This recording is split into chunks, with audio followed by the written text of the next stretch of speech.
Well, I'm torn really because on the one hand, I have total sympathy with those Irish people who are protesting about the demographic transformations that are taking place there. Mm-hmm. But on the other, I have no sympathy at all with the Irish political class. This country has spent nigh on 40 years tiptoeing around Irish nationalist sensitivities.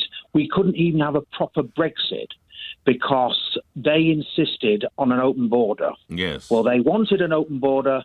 They got it. And it's not just a question of the border. It's a bit ironic, isn't it, when you think about it? It is.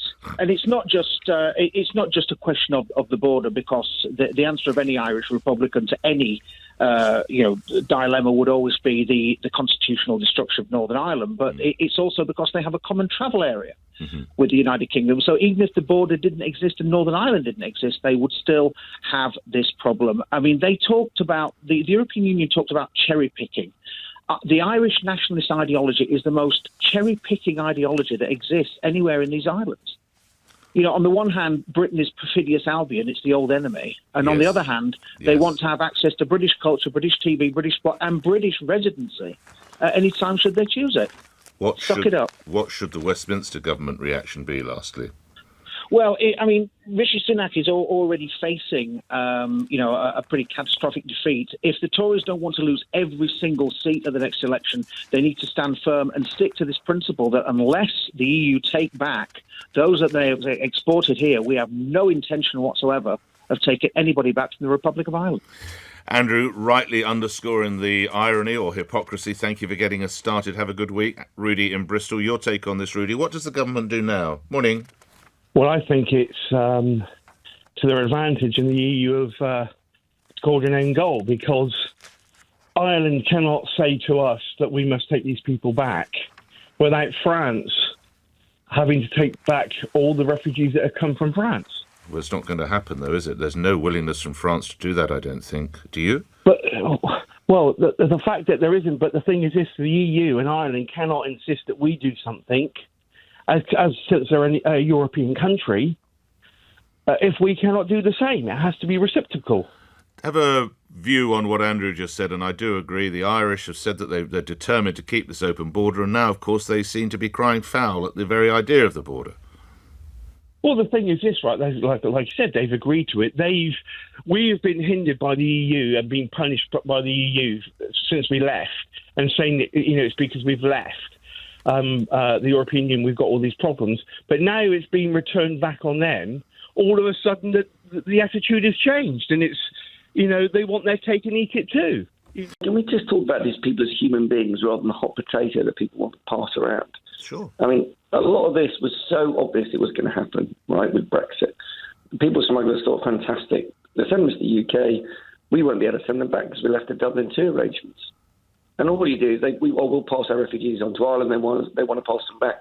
Where is the humanity? There was an article in the Times yesterday about an Iraqi guy who lost a 7-year-old kid on one of these boats in a canal in France. But the problem is no politician wants to address it. It's all about pleasing the population and forgetting about the wider Where was problem. The humanity with the French border force last week when they watched Well, 58 people? I'm not saying they're innocent. No. But this is exactly what I'm saying, Nick. They're not politicians. That's there on the ground, aren't they? Yeah, well, agreed. But all of the countries want this problem to go away because they're worried about the opinion polls. No, right? no, it's not just that. There has to be a point at which, whether it's Ireland, the United Kingdom or France, has to be able to say we must control immigration. We have to control it. But what is the solution? Because the problem is all these people say, go to your first safe country. What happens? They all not worried about getting deported back. Where Rishi Sunak, in his Easter message, look at his tweet, can I please finish? On Easter Sunday, your values of compassion. Where is the compassion in sending a gay man that's likely to get thrown off a building in Iran back to a country like Rwanda, where we have taken 15 asylum seekers over the last 2 years? Explain that. I know I shouldn't answer a question with a question, but where also is the compassion allowing people to set sail across the channel and they're watching 5 of them, well, you don't watch, but then 5 of whom perish? There's no compassion there either. There has to be a way that these people know they're not to get on these boats because they're not going to get into the country, then they won't drown. There has to be. And that man from Iran, the gay man, he's not going to be thrown off the roof of a building in Rwanda, Chris.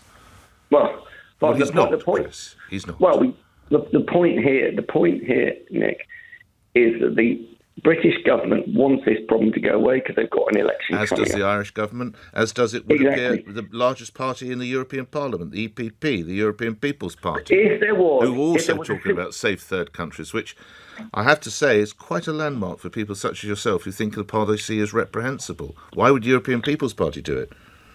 Well, my point here is that because, again, it comes back to politics. It comes back to politics.